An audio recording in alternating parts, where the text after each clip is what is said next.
Vamos lá, turma! Quem não está acompanhando essa série de lives, chegou por aqui agora, seja muito bem-vindo. Eu tô fazendo 15 dias seguidos de plantas medicinais, sem parar. E tudo isso são plantas que tem no meu guia prático de plantas medicinais, que ele é na forma de oráculo. Então ele tem a planta na frente e atrás todas as indicações, que é o que a gente está conversando aqui nessas lives. Além disso, o guia também tem um QR Code que vai para um e-book com informações mais técnicas, o que são metabólitos secundários, aí fala um pouco de metabolismo das plantas, de compostos fenólicos, e daí eu descrevo cada um deles, tá? O guia está disponível lá no meu site. Eu tenho deixado o link aqui também durante a semana, tá lá no Linktree. Então, depois eu acho super legal a gente juntar esse conhecimento que vocês adquiriram aqui na live, só que aqui tá tudo escrito direitinho. Então vamos lá, vamos hoje falar sobre duas plantas que eu adoro. Bom, eu adoro todas, né? Porque eu escolhi elas para fazerem parte do guia. Mas é a espinheira santa e a Bacopa monnieri, com funções completamente diferentes uma da outra, mas a gente vai falar um pouquinho de cada. Como eu falei, eu fui separando duas por dia, nem sempre elas se combinam, tá? Mas é legal também quando não combina, porque daí a gente aprende duas coisas bem diferentes. Então, deixa eu pegar aqui meu rascunho da espinheira santa. Por que ela chama espinheira santa? Isso é a primeira coisa legal de falar, porque não sei se vocês já viram a folhinha dela, ela parece ter uns espinhos mesmo. Inclusive a folha dela fresca pode até furar o dedo. Então eu peguei aqui, eu tenho ela seca, estão vendo que ela tem umas rasurinhas, parecem uns espinhos? Então essa é a característica principal da folhinha da espinheira santa, estão vendo? Então essa daqui é seca, tá aqui no tubinho, e todas as folhinhas têm esses espinhinhos. Ela dá uma árvore de tipo uns 6 metros, fica bem grande. Normalmente ela é uma planta brasileira, mas também encontrada no sul, assim, Argentina, Uruguai. Ela gosta um pouco desse clima mais frio, mas encontrada no sul do Brasil também, Paraná, é de origem ali da espinheira santa. E o santo vem de um santo remédio, ela realmente tem propriedades bem interessantes, e eu vou contar para vocês quais são essas propriedades. Principal coisa da espinheira santa, ela exatamente, o que vocês pensam? A Joyce já deu aí uma dica. Já tratei gastrite com espinheira santa e o resultado foi incrível. Então, assim, a primeira coisa que vocês vão pensar quando falar de espinheira santa é essas questões digestivas: úlcera, gastrite, refluxo, esofagite. Então, todas essas questões digestivas, mas com uma pegada ali estômago e cicatrizante. Tá? Ela também é um super cicatrizante, inclusive dá para colocar para cicatrizar a ferida. Então, se fazer uma compressa ali com a espinheira santa em cima da ferida, tudo isso ela vai também ajudar. Que mais que vocês lembram assim dor de estômago? Então, vamos entender um pouco o mecanismo de ação dela para vocês saberem também em que situações vai colocar, porque não é sempre que tem algum problema de estômago vai colocar. A gente tem que ter o problema ideal, né? Como eu falei, ela é cicatrizante. Então, se você tem uma ferida, uma úlcera, uma gastrite, que é um processo inflamatório grande, ela vai ajudar. Só que das coisas legais dela também, que ela atua, a gente chama, tipo, ela tem uma ação parecida com o omeprazol. Por quê? Porque ela faz uma inibição nos receptores do estômago de histamina, H2, então dá liberação do ácido. Então por isso que ela é legal para refluxo, para quem tem uma hiperacidez estomacal, então ela vai ser muito interessante para isso, porque ela faz um efeito ali como se fosse de omeprazol. Quando a gente tá com o estômago inflamado ou o esôfago inflamado e daí fica o ácido do estômago normal ali, ele pode piorar essas questões do machucado, da inflamação. Então ela faz esse efeito de diminuir, certo? Além de cicatrizar. Deixa eu ver o que mais aqui. Uma coisa legal, interessante falar, então isso para quase todas as plantas, mas especificamente a espinheira santa tem estudo que para quem está amamentando ou até mesmo para quem está tentando engravidar não é muito interessante, tá? Pela composição dela, mas tirando isso, ela é uma planta sem muito efeito colateral. E outra função legal dela é que ela tem uma questão analgésica. Então ela ajuda também no alívio da dor. Então por isso que alguém falou aqui dor de estômago. Ela ajuda também, além de fazer esse processo cicatrizante, anti-inflamatório, diminuir a questão do ácido, ela também vai ajudar na dor. Então ela vai ter esse efeito. Ela vai atuar bem como um protetor gástrico mesmo. Por isso que a gente fala que ela é como se fosse um omeprazol. O que mais que eu ia falar? Então, assim, acho que é legal a gente falar a diferença de quem tem hiperacidez e quem tem hipo, né? Hipocloridria, que a gente fala. Então, assim, a gente pode ter os desconfortos ou uma má digestão pelos dois, por um excesso de acidez ou por uma diminuição de acidez no estômago. Quem tem uma hiperacidez, e o pior, os dois podem dar um pouco de refluxo, de queimação.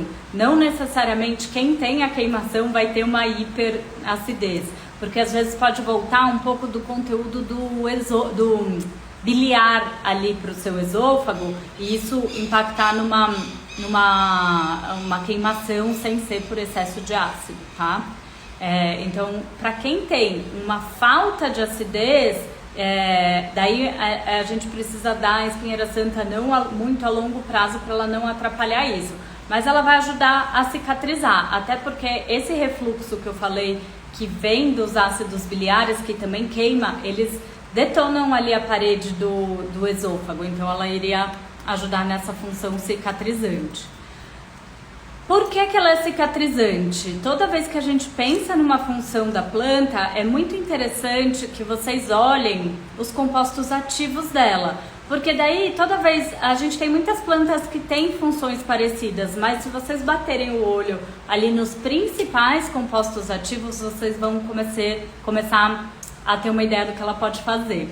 E todas as plantas, elas vão ter um marcador principal, tipo um princípio ativo que se destaca, que ele é avaliado lá cientificamente, e ele quando a gente vai fazer um extrato seco padronizado, eles usam esse marcador para concentrar esse princípio ativo. Então eu vou pegar um exemplo que vocês conhecem bem, a cúrcuma tem um marcador principal, a curcumina. Então quando a gente vai colocar encapsulado, a gente está avaliando a quantidade de curcumina que tem. Então cada planta vai ter seu marcador.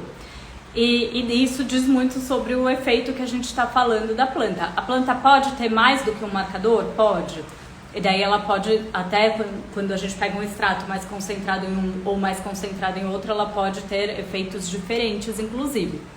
Mas o que confere essa atividade cicatrizante da espinheira santa é principalmente os taninos. Então ela é padronizada em tanino, tá? Então assim, para você ter um efeito legal quando a gente toma as cápsulas de espinheira santa que a gente encontra, ela tem que ter 3% de tanino, tá? Então é o marcador dela aqui, ó, quer ver? Tô colando aqui da cartinha. Extrato seco da folha encapsulado, 500 miligramas por dia, contendo 3% de tanino. E daí sim que ela vai ter uma forma bem ativa para quando você quiser um tratamento ali, bem bacana para uma úlcera, para uma gastrite, daí a gente tem que reparar nisso. Por que eu tô falando isso? Porque às vezes, se você toma igual o chá, então aqui eu tenho uns 2 gramas da espinheira santa que daria pra gente fazer um chazinho dela.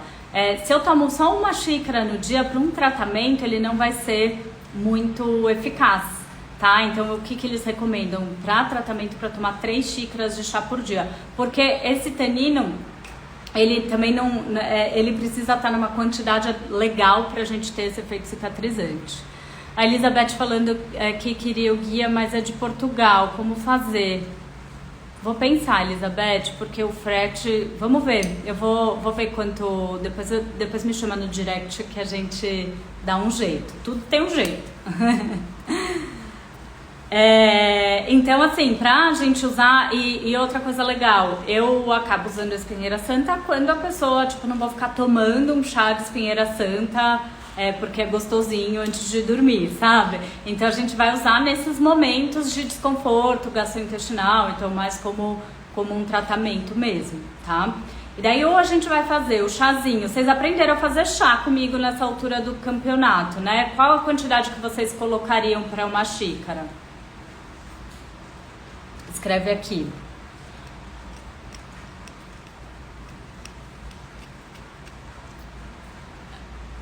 Ó, vocês não estão aprendendo nada, é isso? Quando a gente vai fazer um chá certinho, a gente vai colocar uns 2 graminhas da planta. Então aqui eu tenho a planta fresca, seca, né? Então eu ponho 2 gramas da planta. Ó, pra quem entrou depois, 20 gramas, Duda, é muito. Ó, pra quem entrou depois, a folhinha da espinheira santa, eu acho ela tão bonitinha. Ela é muito característica, tá vendo que ela tem esses espinhozinhos.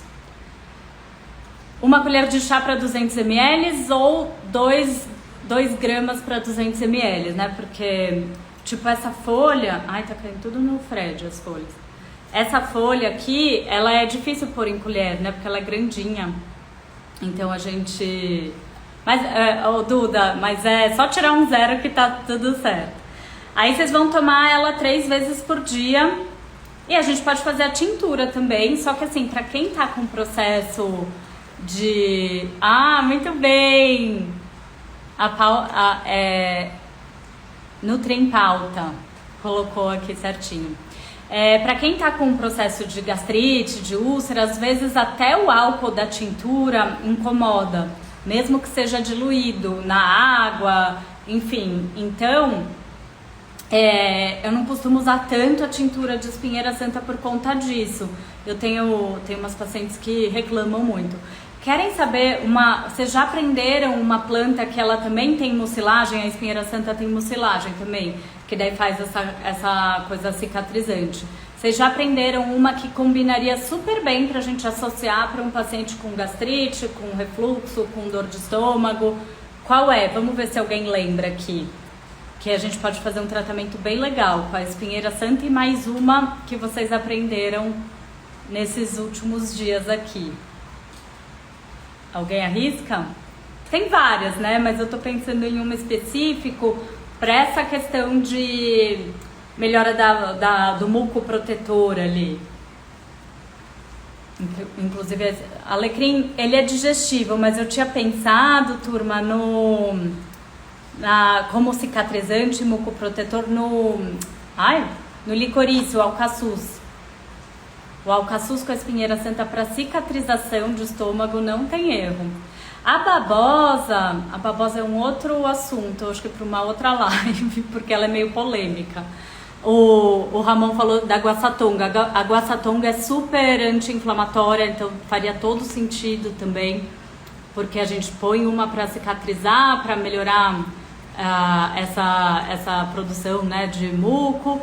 E a Tairine falando que perdeu a aula do alcaçuz. Tá gravada, foi minha live com a Pri Antunes, então ela tá gravada. O que mais? Deixa eu ver se eu esqueci alguma coisa dela. Vão perguntando aí. Então, a gente pode colocar... Assim, na farmacopeia, que é o nosso guia ali de plantas, eles falam para tomar 2 horas após a refeição, mas eu gosto de dar antes, sabia? Porque daí se prepara aquele estômago para receber o alimento para quem tá com dor. Espinheira santa com erva doce para melhorar. A erva doce ela ajuda na digestão, mas também nos gases, né? Então é legal. O alcaçuz, ele pode sim, Ana, alterar a pressão arterial. A gente falou sobre isso, que ele aumenta um pouquinho o cortisol. Então, para quem é hipertenso ou tem o cortisol mais aumentado, daí não é tão interessante. tá? Então vocês, o que vocês têm que fixar da espinheira santa? Que ela é cicatrizante, ela vai fazer esse estímulo de muco protetor do estômago, ela é anti-inflamatória e ela vai diminuir excesso de acidez ali do estômago, ela age como se fosse um omeprazol, tá? E daí, lembrando que não é só para estômago, se a gente quiser cicatrizar qualquer ferida, a gente pode usar a espinheira santa, inclusive uso tópico, tá? Quanto tempo de tratamento para gastrite? Aí vai depender um pouco do caso, mas assim, eu falaria que você vai ter que usar pelo menos um mês ali da espinheira santa para ter um efeito legal, tá? Outra coisa que vocês têm que prestar atenção quando estão em tratamento com isso, a gente tem que pensar um pouco na dose, porque como é uma das plantas que a gente tem que usar mais ali, então uma xícara só do chá não vai fazer tanto efeito, então tem que fazer 3 xícaras ou fazer as cápsulas que existem. Por que isso, Karina? Porque cada planta a gente avalia pela quantidade de compostos ativos, né? Então aqui eu tô avaliando o tanino. Ele tem que ter 3% para funcionar. Então para a gente conseguir essa dose, a gente precisa dar mais chá. Senão não vai fazer efeito. Certo? Dúvidas da espinheira santa? Deixa eu ver se eu esqueci alguma coisa. Não, acho que é isso. Cicatrização, refluxo, úlcera. Deixa eu ver aqui na minha colinha. É isso. Perguntem. Ela, como eu falei, uma planta bem brasileira. Quem mora fora talvez não consiga achar ela fora. De cápsula, quantidade, então, uns 500 miligramas se ela tiver 3% de tanino. E daí você pode dividir ela ao longo do dia. Talvez você encontre cápsulas com menor quantidade. E daí a gente vai dividindo ao longo do dia para esse tratamento. A Luciane perguntando se vale comprar a cápsula, né? Tomar a cápsula. Se é uma pessoa que está com um processo bem difícil ali no estômago, eu costumo dar a cápsula. Mas se não, o chá funciona super bem. Por exemplo, vou dar um exemplo meu.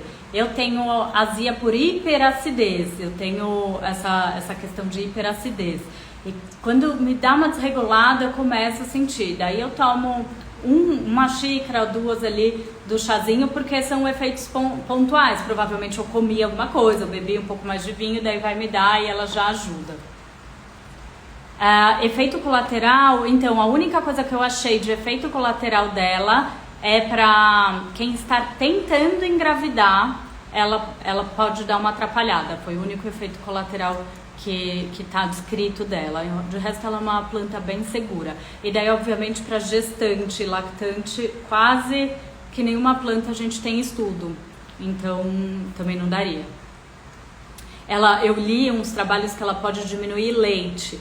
Então, para essas condições, são que a gente tem que ter mais atenção. Espinheira santa, com erva doce e alecrim, pode?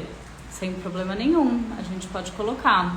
O alecrim, eu acho ele um pouco mais ativante ali da digestão, então talvez a pessoa não se dê tão bem, mas com a erva doce eu acho que combina super bem. E se ela ajuda em quem tem síndrome do intestino irritável, Dani, ela vai ajudar mais pontualmente nas questões de estômago, ela não vai aliviar aquelas cólicas, mas a gente sabe que sem uma boa digestão a gente não tem uma boa microbiota. Mas assim, não seria a minha planta de escolha quando eu penso em intestino irritável, a não ser que a pessoa tenha uma hiperacidez. Quer ver um caso, assim, quem tem intolerância à histamina, fica com uma produção maior de acidez. Daí a gente colocaria, é legal. Hipocloridria, daí não é tão interessante. Daí eu falei só uma coisa que é interessante. Se a gente tem um refluxo biliar, que pode estar associado com uma hipocloridria, mas que ele queima e dá ele acaba danificando ali a parede do esôfago, daí ela pode ser um bom cicatrizante. A Tairine perguntou da tintura que eu falei. Tairine, depende da pessoa, se tá com o estômago muito sensível, até o álcool da tintura incomoda, então eu vejo por sintoma. Então daí só precisa ter esse cuidado, mas combinaria super ela com a alcaçuz ou fazer o chazinho das duas. Para fazer da folha seca, A gente, vou repetir assim para ver se alguém não ouviu, né? A gente põe isso daqui, eu não esquentei a água porque começou a chover e minha chaleira ficou lá embaixo. Mas a gente põe a água fervente em cima dela. Uma coisa legal de falar disso, ela, vocês vão ver que tá caindo todas as folhas no Fred aqui. Ela é grossa, ela é uma folha bem grossa. Aí, sabe que a gente pode até fazer uma decocção dela, porque quando a gente pega essas folhas muito grossas, a infusão às vezes acaba não extraindo tão bem. Então a gente pode fazer uma decocção dela, tá? Ou então, se for fazer uma infusão, que é jogar água fervente por cima, aí a gente deixar mais tempo, assim, 10 minutos. Certo, turma de Espinheira Santa? Que mais? Mais alguma dúvida? Podemos mudar de assunto completamente? Aliás, nem seria tão completamente, que o cérebro sempre está associado ao intestino, né? Uso no período pós, uso de antibiótico. Ana, só se você tiver com algum desconforto gástrico, porque lembra da função dela, ela é cicatrizante e planta com muito tanino, foi legal sua pergunta, planta com muito tanino, ela também tem uma função antimicrobiana, então talvez eu não colocaria ela pós-antibiótico se não tivesse uma queixa. Isso daí, eu colocaria ela depois do almoço, tipo, pode colocar uma hora... Pode colocar ou uma hora antes do almoço. Na literatura eles indicam 2 horas após a refeição, mas eu gosto de pôr antes, porque eu acho que pode preparar aquele estômago que está muito irritado ali para fazer uma refeição tranquila. Mas, por exemplo, como eu falei, quando eu uso em dias pontuais, se eu fui jantar fora, voltei com azia, daí eu faço ela ali quando eu chego em casa após a refeição. Então, olha que bonitinho, eu coloquei nesse tubinho. Isso daqui vai ser ainda uma surpresa para vocês, que eu vou contar. Para tratar a H. pylori, ela é bem eficaz, bem legal, porque ela tem bastante tanino, além de cicatrizar, ela tem esse efeito antimicrobiano. É muito bom, para H. pylori seria a planta de escolha.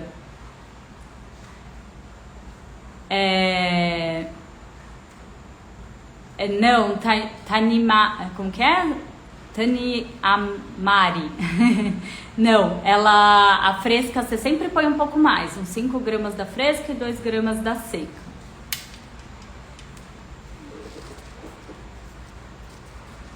Eu já respondi, mas a hipocloridria a gente não costuma indicar. Vamos lá para a bacopa? Vocês podem perguntar também da Espinheira Santa, mas só para eu mudar de assunto. Então, a Bacopa Monieri, nossa, é uma das plantas que eu mais adoro usar, tá vendo? Ela é assim, ela tem uma florzinha que é meio azulzinha, meio arroxeada.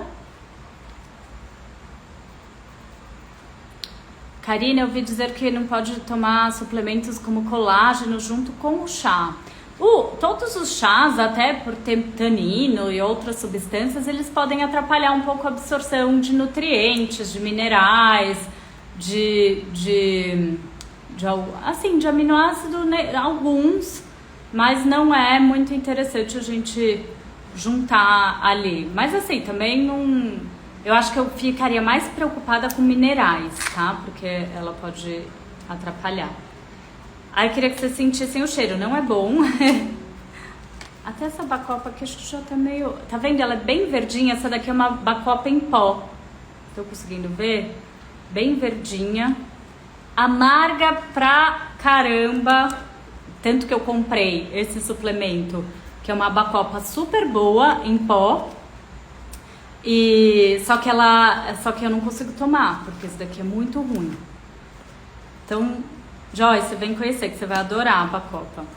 O Luciano falou, mas é isso mesmo. Todos os chás, eles vão ter muitos taninos. Não é a coisa mais interessante a gente associar junto com refeição, ou você pode perder um pouco a absorção. Um monte de gente não conhece a bacopa. Então, vamos falar dela. Primeiro, parte histórica. A bacopa, ela é de origem da Índia, tá? E os hindus usavam, ela vem desde da medicina, muito usada na medicina Ayurveda. Eles usavam antes de meditar, porque ela tem uma função muito legal para o cérebro, e tanto de acalmar quanto de aumentar o foco, a concentração. Então eles usavam e chamavam ela de Brahmi. A Bacopa chamavam ela de Brahmi, em homenagem ao deus Brahma, que o deus Brahma é o deus criador do universo, do conhecimento. Então ele é um dos deuses principais ali para os hindus. Sabem que no hinduísmo eles têm vários deuses, né? Mas um dos principais é o Brahma. E a Bacopa era chamada de Brahmi, de tão importante que ela é. E daí, o que ela vai atuar? Peraí, só deixa eu responder uma pergunta ainda de Espinheira Santos, senão eu vou esquecer. Se pode fazer o uso com medicação de farmácia? Pode, não tem problema. Então, vocês entenderam que ela é uma planta, assim, que eles consideravam muito importante e faziam o uso dela antes das meditações para melhorar o seu foco, a concentração e relaxamento. Então, vocês já podem imaginar para que ela serve. Uma coisa legal da Bacopa é que ela é considerada uma planta nootrópica, ela é considerada um nootrópico. O que são nootrópicos? Quem me ajuda aqui? Alguém conhece esse termo? Acho que, inclusive, eu já fiz um e-book faz tempo, mais ou menos, né? Um adaptógeno pode ser um nootrópico, mas não necessariamente todos os nootrópicos vão ser adaptógenos. Inclusive, depois vocês vão lá no meu site, que tem um monte de e-book, e um dos primeiros lá que eu fiz foi só sobre nootrópicos. Se não me engano, até tem a Bacopa. Mais ou menos, Michele, nootrópicos são todos os suplementos que vão ter algum efeito, ou em cognição, ou relaxamento, algum efeito ali no seu cérebro. Então, por exemplo, a gente falou da ashwagandha, do ginseng, eles têm efeito, eles são considerados nootrópicos também, tá? E a Bacopa, ela, assim, então por ser um nootrópico, a principal função dela é em cérebro.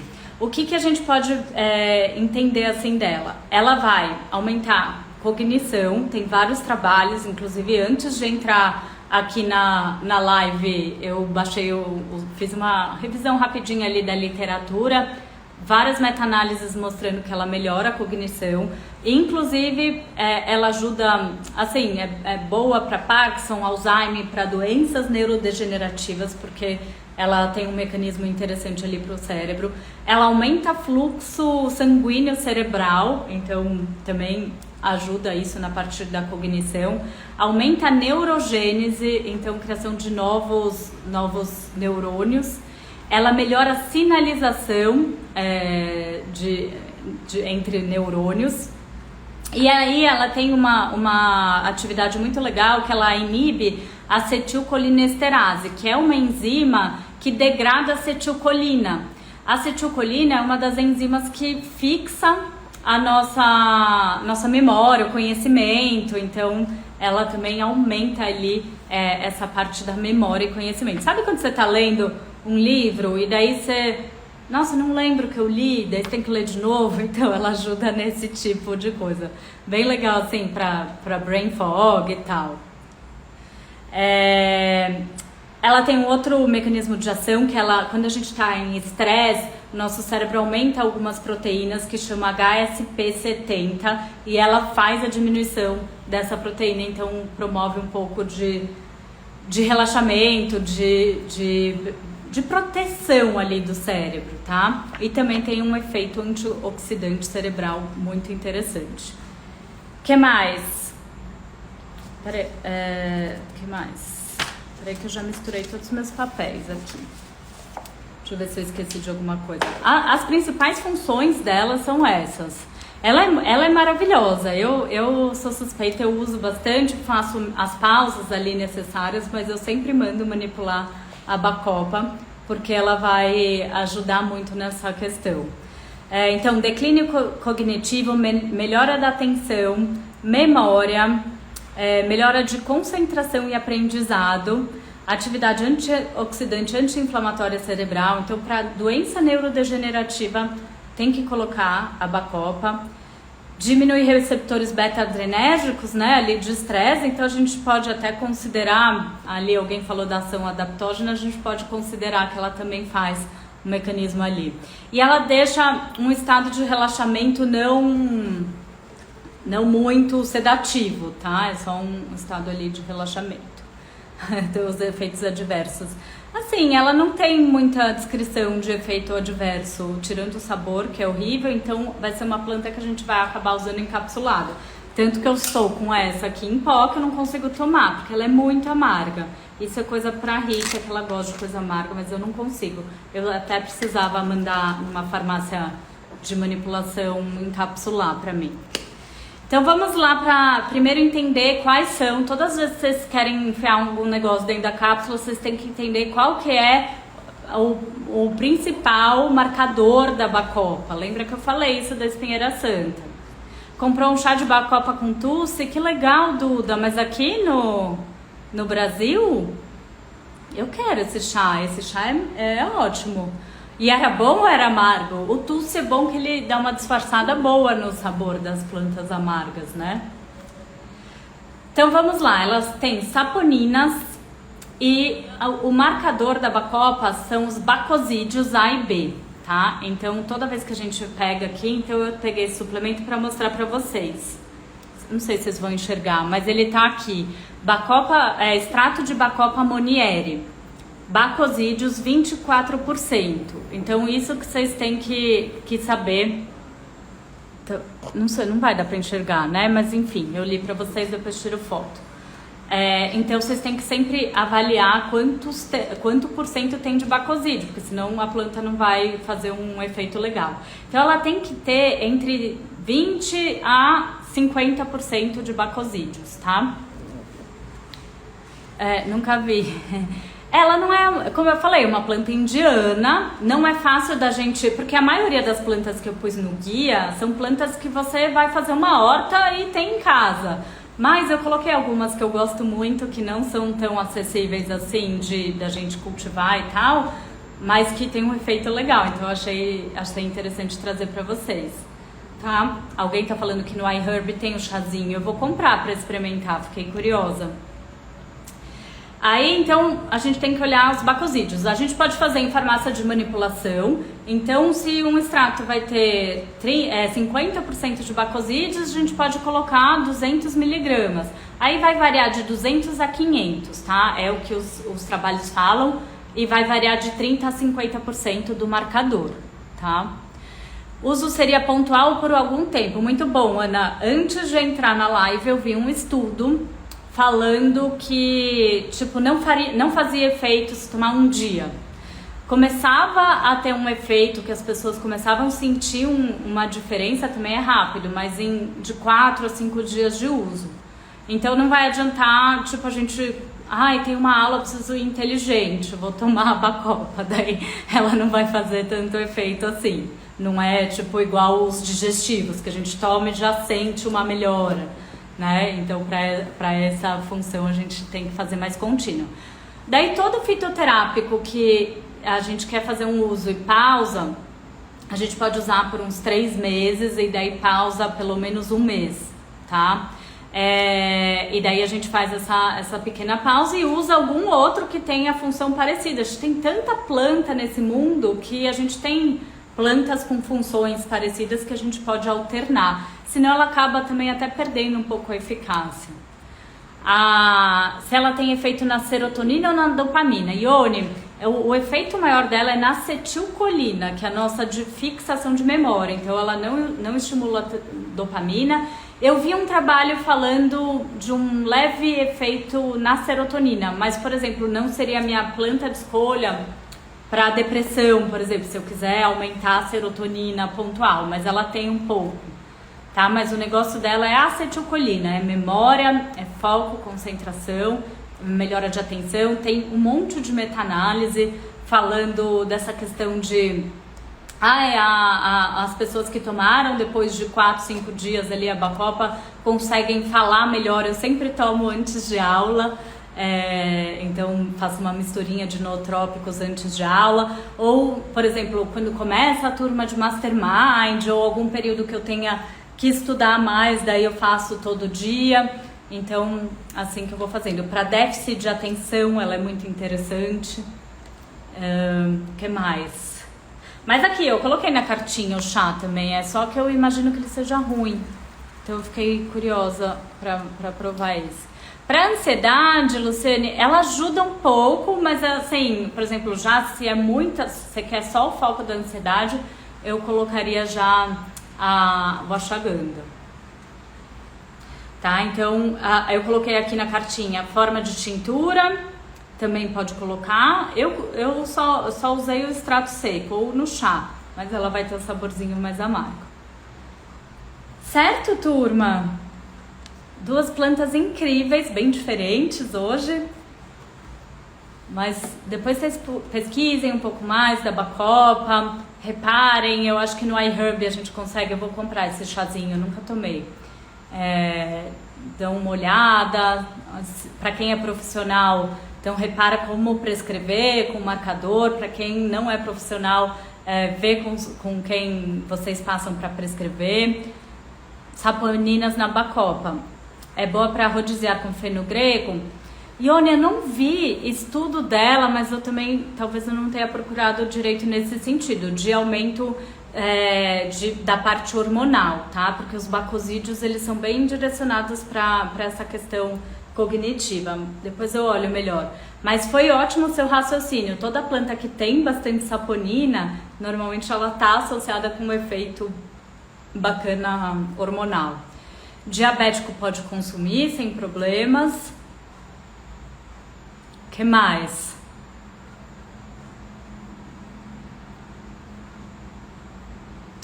Alguma dúvida sobre as plantinhas de hoje?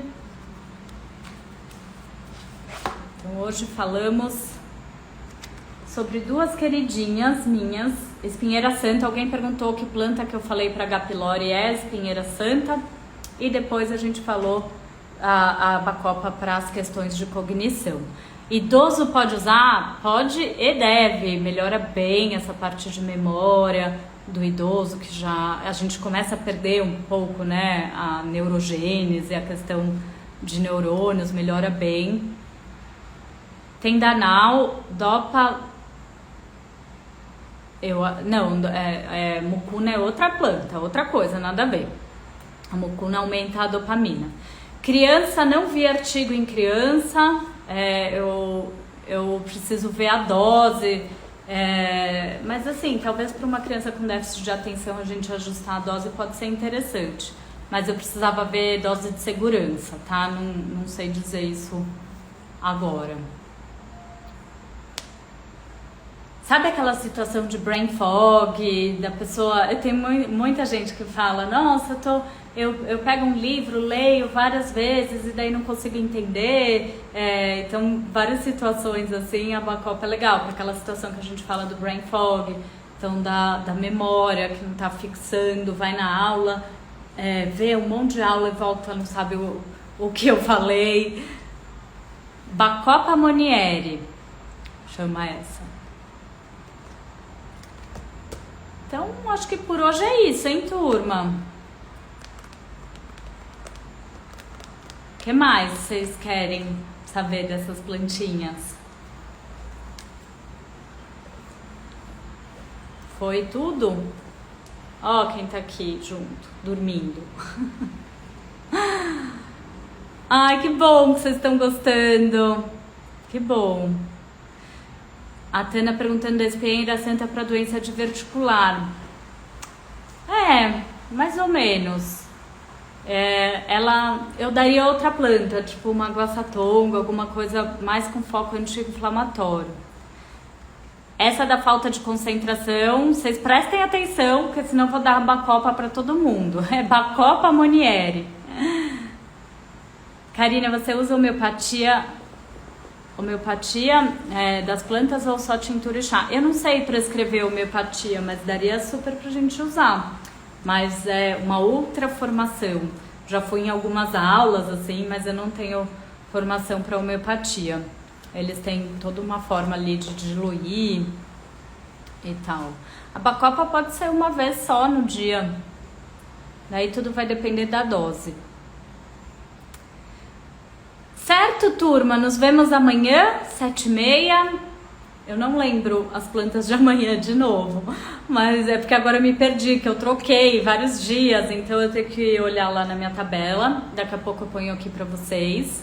E daí ainda temos live amanhã, sexta, sábado, domingo e segunda. Lembrando que na segunda vai rolar um sorteio de um kit muito legal que eu tô preparando pra vocês conhecerem assim de tudo das plantas. Vai ter o guia e vai ter outra surpresa. E daí vou sortear um kit e um guia separado. Daí vão ser esses, fiquem ligados para poder participar do sorteio que será na segunda. Então nos vemos amanhã, 7h30. Obrigada pela companhia. Beijo, turma. Beijo.